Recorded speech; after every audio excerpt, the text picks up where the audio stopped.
Hello. I'm gonna start doing a couple more of these recovery quickies as I have time, um, especially when things are coming up for me or maybe women that I'm working with in recovery.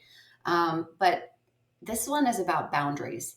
And I know that's a word that's like really overused and it means different things to different people.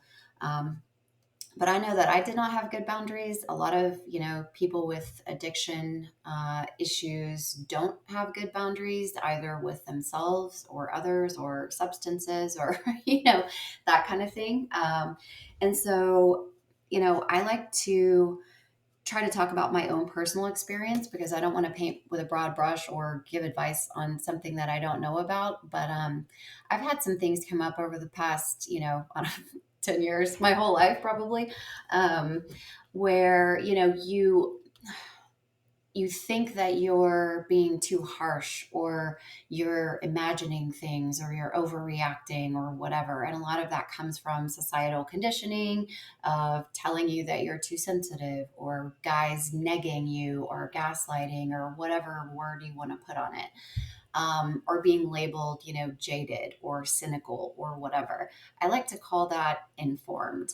Um, when you've been through enough life experiences to where you can see bullshit a mile away, like you shouldn't apologize for that. So I just want to put this out there in case it saves anyone from going through some of the things that I've been through. One of the things is, and I did this myself, I assumed that everyone in recovery was like good, you know. Oh, they're working the program, they've incorporated these steps into their lifestyle. That means they're honest and, they're cleaning up their messes and when they make them and this kind of thing. Not all of us are healthy. Some of us are in a really good place emotionally. A lot of us aren't. And so that's one thing is just, my one piece of advice. And this is like whether it's with family, friends, coworkers, romantic relationships. And one of my sponsors back in the day gave me this advice, which I did not take and paid for it dearly. Observe actions over time. That's it. Do not listen to people's words. Doesn't matter how long they've been sober, doesn't matter what they say or what they put out there or what kind of, program or life they purport to be living or working. Watch, just watch and observe. And that requires patience and discernment and restraint. And those are things that I myself, as an addict, don't have naturally, but I've learned to be willing to do that. Pause when agitated, more will be revealed. All these cheesy slogans that we say all the time, they really apply here. Another thing is just to trust your gut. I am clear hearted, clear eyed, clear minded. I'm emotionally sober as well as physically sober. So I trust myself again. I trust my feelings. I trust my intuition. And when your physiology is telling you something that is off about a person, place, or thing, listen. Um, I don't know why we ignore those things. There's different reasons, probably as many different reasons as there are people. But I have never thought, wow, I really regret listening to my intuition because when I have, it's probably saved me from a situation that I didn't want to deal with. When I've bulldozed right past those red flags or that ick, that feeling that certain people, places, and things give you, I always look back. I'm like, damn, I was right. I should have listened. I should have trusted myself. And maybe that's because we're in better connection with our higher power or nature or just being able to be quiet and feel what we're feeling and hear and see what we're thinking and observe. And when I was, drinking and taking pills and using drugs, obviously that channel was not open. I was numb. If I even noticed a red flag, I didn't care, because I wasn't paying attention to consequences. I was being selfish and doing what I wanted in the moment, regardless of how it impacted other people.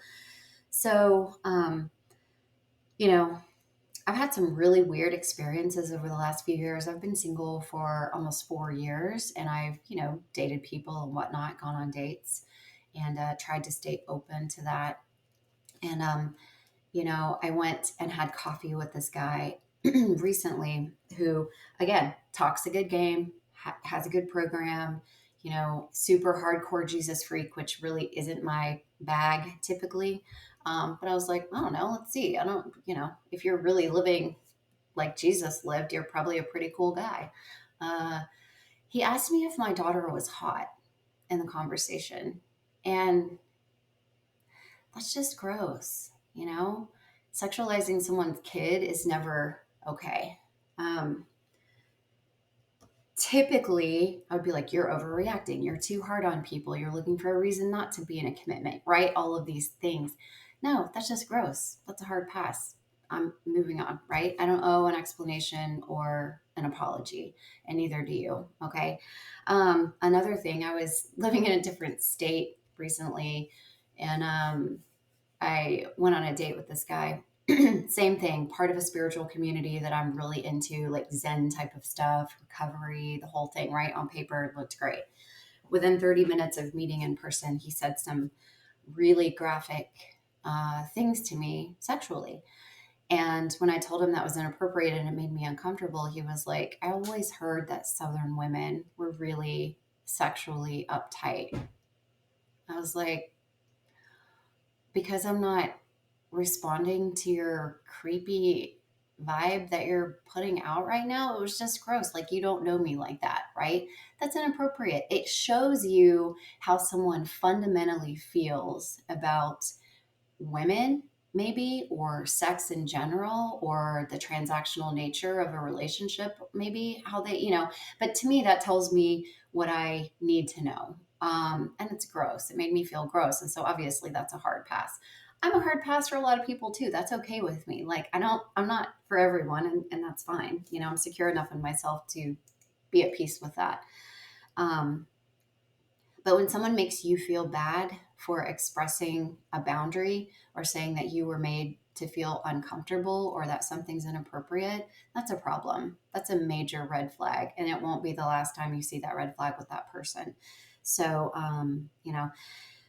the other thing I think, going back to the observing actions over time, is, I met this guy, or this guy reached out to me pretty recently, actually. And when I say that he was everything that I want in a life partner, like, I'm not kidding. On paper, mindset, outlook, even physically, I was like, oh my God, this is exactly what I've been waiting for, right? And he talked a big game and he said all the things, and I was like, I have earned this. The universe is finally delivering the partner that I deserve, somebody who is matching my energy and who has done the same amount of work and who is self-aware, and who really wants like an honest interaction with another human being, sans all this drama and bullshit. Within a week of talking, his behavior, his actions were in complete opposition to what he had said and who he had said he was. And then he apologizes, comes back all hot and heavy, and then, explains to me in a novel, essentially, how him and his therapist had unpacked why he acted that way and, like, what's behind it and all this. Okay, listen, I'm sorry that you're going through that, but it's not my job. That's not my job to walk you through what you're working through. I don't want to do your emotional work. I'm doing my own emotional work. And I'm at the point where I want a partner who's where I am. And there's nothing wrong with that. Doesn't mean he's a bad person. Doesn't mean there's anything wrong with him. It's just not what I want.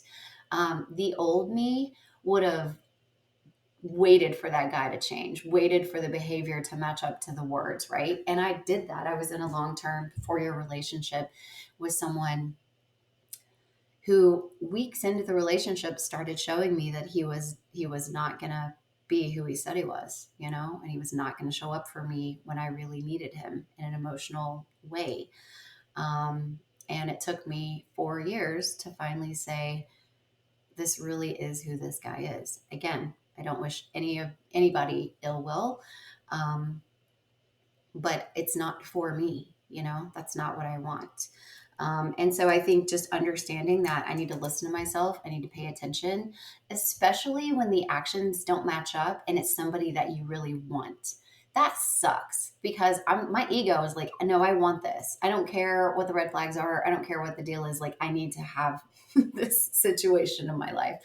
Um, and having the discipline and the humility and the surrender to let it go when it's something that you really, really want, it sucks. And that is not something that addicts are used to doing. We typically do what we want in the moment because we're used to instant gratification.